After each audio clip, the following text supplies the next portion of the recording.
Eyewitness News is next. Tonight, the thrill of victory for the Dodgers and the agony of defeat for the Mets. We'll have live coverage from Dodger Stadium. And for Mets fans, disappointment over tonight, but appreciation for a season of thrills. Also coming up tonight, questions whether the death of a Staten Island teenager is the result of a racial attack similar to the one in Howard Beach. And shocking testimony from a star witness in the Bess Meyerson trial, all coming up next here on Eyewitness News. Over the past 8 years, 15,000 car renters were asked who's the best for clean, dependable cars. In every survey, Hertz came out on top. Modesty forbids me from taking all the credit. They were asked who's the best in providing high-quality service. Hertz again. It was nothing. And who's the best company overall? You guessed it. Thank you. Thank you. About the only thing they weren't asked is who's the best spokesperson. You're kidding. At least you have your health. Monday at the latest. Rick, the prototype just got here from France. Finally. And it only took them a month. Yeah, a month to make it the wrong size. What? Oh, this will really set production back. I don't know how they made this mistake. My telex couldn't have been clearer. You telex those specs? You should have faxed them.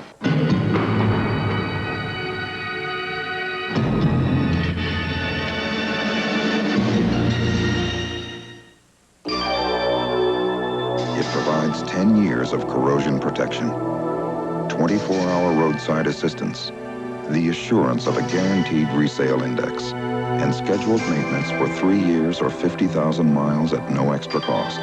It's called the Audi Advantage, and it provides security from delivery to trade-in, provided, of course, you buy a new Audi. The new 1989 100 and 200s, now at your Audi dealer. NCAA football with Corey McFerrin, Saturday at noon. You're watching Channel 7 Eyewitness News with Ernie Anastos and Kaity Tong.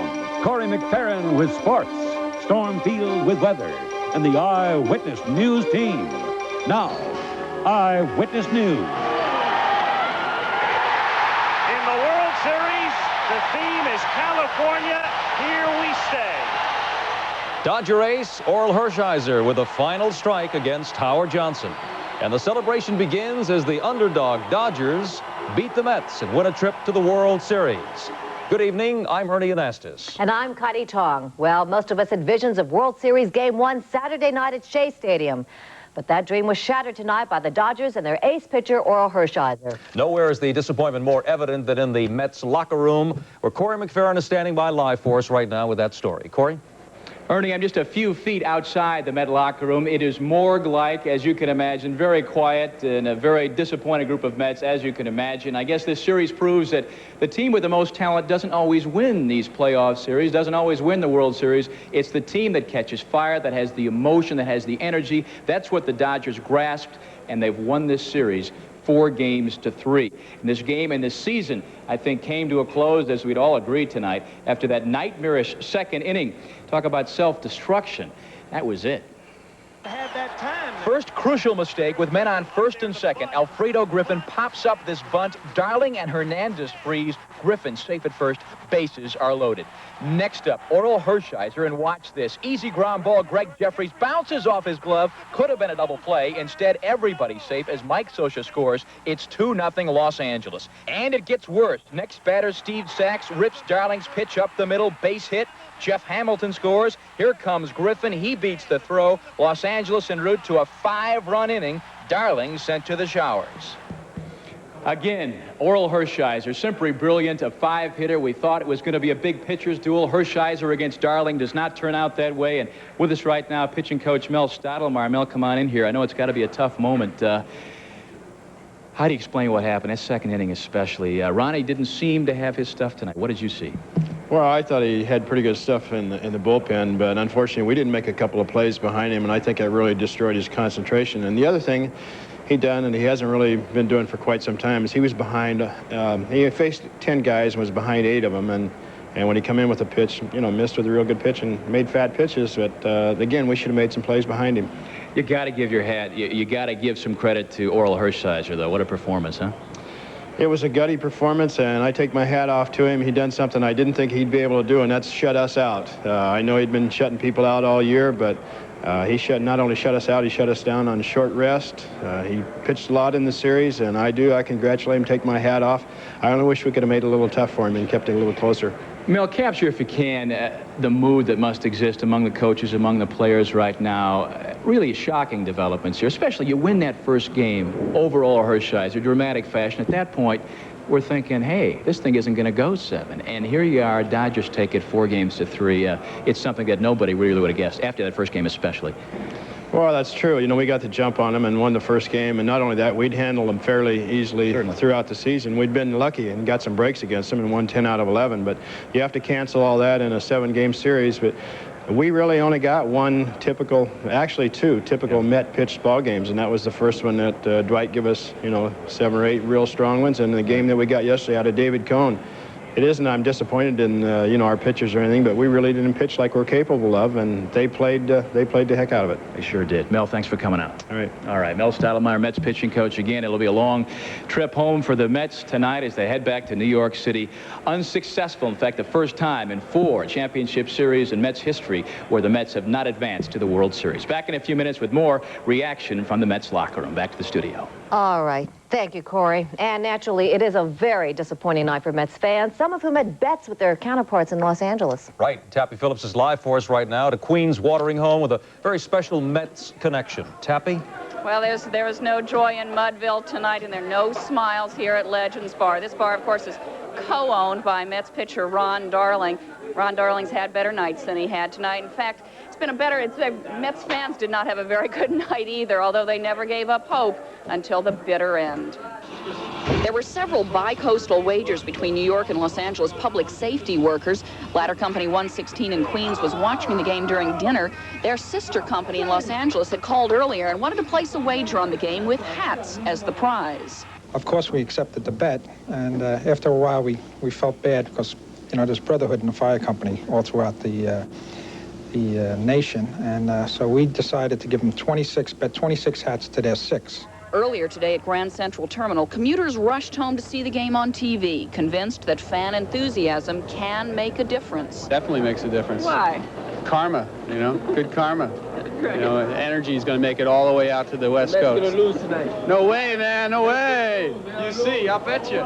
Here at Legends Bar in Lower Manhattan, they were pouring blue Mets margaritas, and co-owner Art Shamsky, who played for the Mets in the '69 World Series, remained optimistic even in the face of a 6-0 Dodger lead in the 4th inning. When you really love baseball, like most of the people here do in New York, it's really good that the Mets have gone this far. Hopefully they'll continue. They might. You never know. Well, let's hope so. And the fans never gave up hope. Hey, they always do the magical things at the last inning, so we hope that they'll come through. We're losing right now, but we got to make it definitely. We're #1, you see? Oh, you got to stick around and have a beer, and it makes it that much easier. It might. That's true. Mets fans are going to have to wait till next year. Well, for the last week and a half, they've been using these hankies to taunt the Dodgers. Now they can use them to wipe away the tears. I'm Tappy Phillips live in Lower Manhattan. All right, thank you, Tappy. And again, we'll have more from Corey McFerrin and Scott Clark live at Dodger Stadium a little bit later on in sports. Kaity? In a big battle in a Manhattan courtroom, the star witness in the Bess Morrison divorce-fixing trial took the stand today. Doug Johnson tells us Sucrete Gable is cooperating with the prosecution, despite the fact that her mother is also a defendant in the case. Sucrete Gable is at the center of the Bess Morrison case. It is alleged that Sucrete's mother, Judge Hortense Gable, lowered the alimony payments of Morrison's boyfriend, Andy Capasso, and that in exchange, Miss Morrison gave Sucrete Gable a $19,000 per year job in the city's Cultural Affairs Department. Miss Gable took the witness stand today and described how, after being granted immunity to testify before a federal grand jury, she then went to federal officials without her lawyer's knowledge and offered to help them without immunity. She said she offered to tape telephone conversations with her own lawyer and with her parents. She also testified she took documents dealing with the Morrison divorce case from her mother's apartment and gave them to federal officials. Miss Gable described how depressed she was after spending 15 months trying without success to find a job. She said, "I am not a mad woman. I suffer from an emotional disorder." Much of Miss Gable's testimony today was about her background. We learned where she got her unusual name.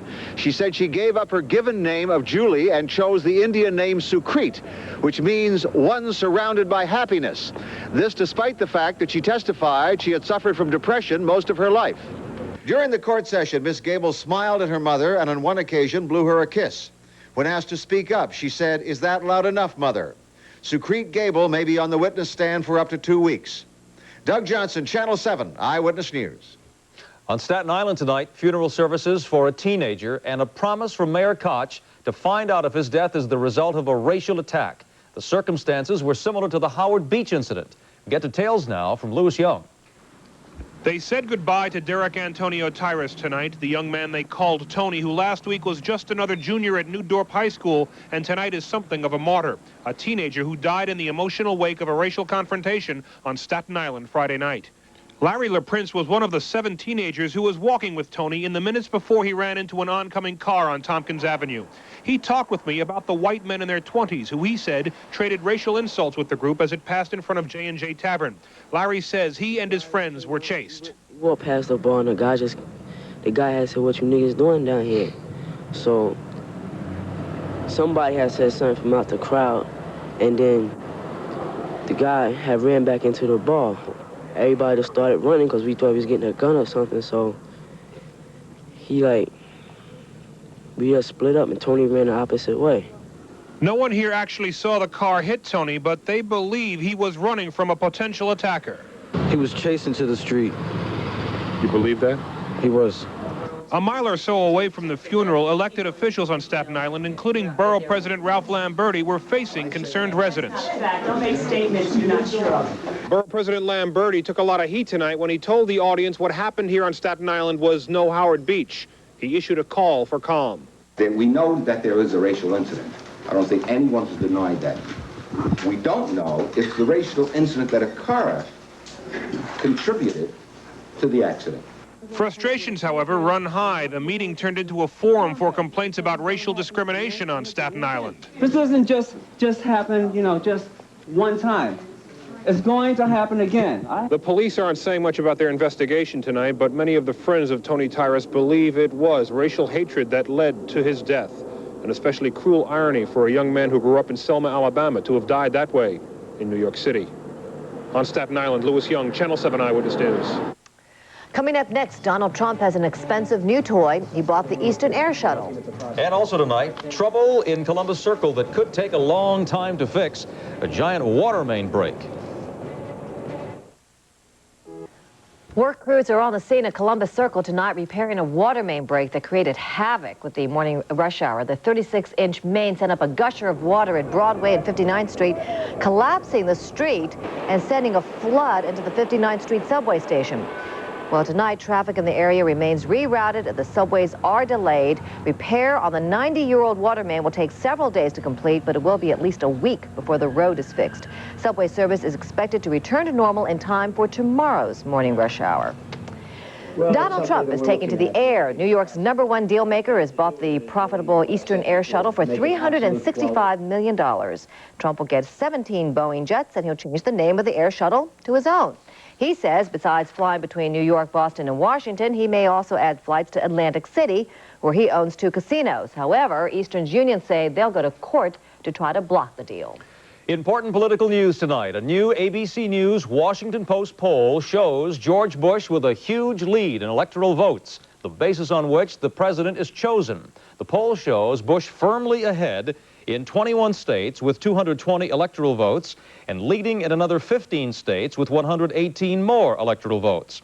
On the other hand, the poll has Dukakis firmly ahead in 3 states and the District of Columbia with a total of 30 electoral votes and leading in only 4 more states with another 59 electoral votes. 270 are needed to win the presidency.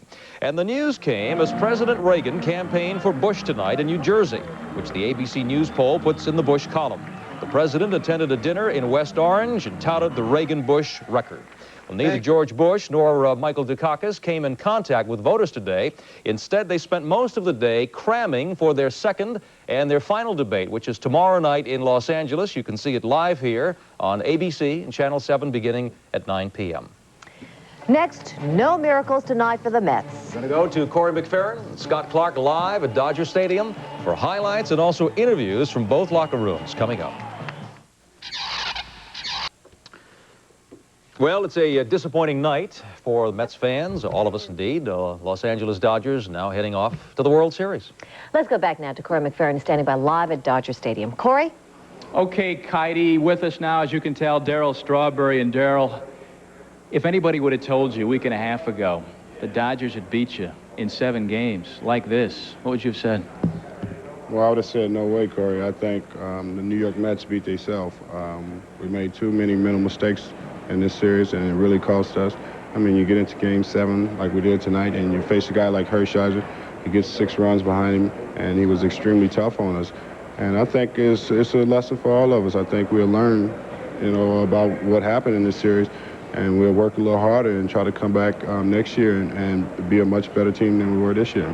What about that second inning when defensively this team just fell apart? I've not seen that before. How do you explain that?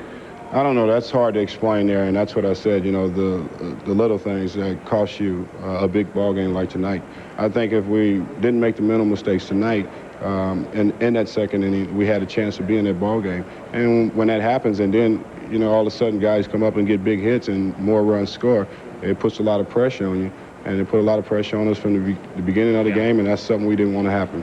When you look back and analyze this thing and ask yourself, hey, where did we go wrong? Will you look back to that Sunday night Game 4 when Dwight had the 4-2 lead 9th inning, the Dodgers come back to win and somehow are energized by it all? Is that the turning point? Well, I think that was a big turning point, but that ball game was still tied, and we still had opportunities to win it, and we just couldn't come up with the big hits. I was a little disappointed. I was in a situation with the bases loaded. I didn't come up with the big hits, but, you know, sometimes you can't really put pressure on yourself all the time, and that's what I did at that particular time.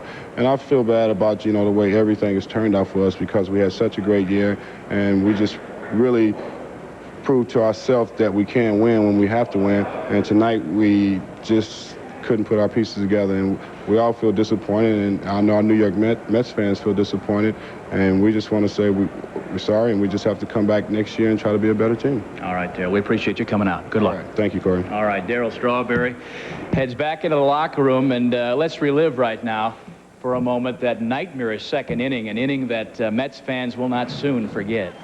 The self-destruction kicks in quickly. 2 on. Alfredo Griffin's bunt popped up, but Darling and Hernandez watch it fall in. Everybody's safe.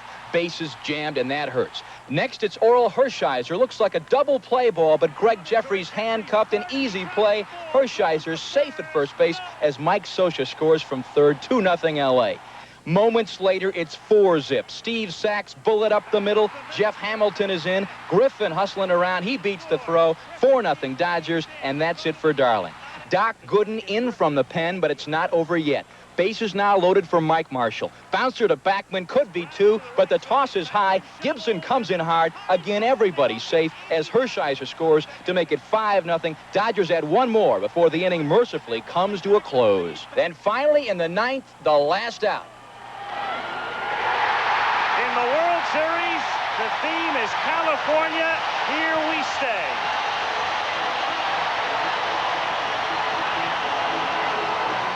So the Dodgers, the overachievers, this Saturday will take on the Oakland Athletics for the World Championship in the World Series. Ron Darling a few moments ago said, hey, I thought Rod Serling was going to show up sometime in that second inning. It was so much like the twilight zone for him. For the Dodgers right now, the celebration still in full swing. Let's go out to Scott Clark now. Scott, you've been in that clubhouse. What's going on there?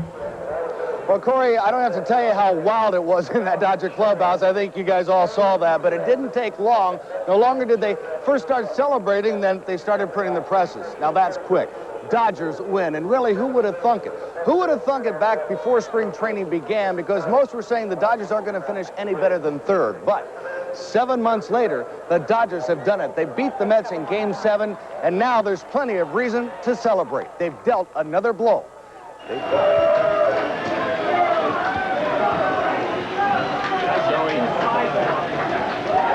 I think just from where we came from, that's what makes this victory that much sweeter. We beat a team that was the best team in the National League. We had to play our hearts out to do it, and we did. You were a long shot coming in. The Dodgers were long shots. And now, well, you can see, you are champ. Oh, man, I'll tell you, we got one more step to go, and no matter what happens on it, we've done something that nobody thought we could do, and that's what makes it great. You talked about David. You talked about David and Goliath before, and now it's come through. I told you what happened tonight. Yep. He did say that. I told you we'd do it, and they have done it. The Dodgers are the National League champions. Now back to Corey in the Mets locker room.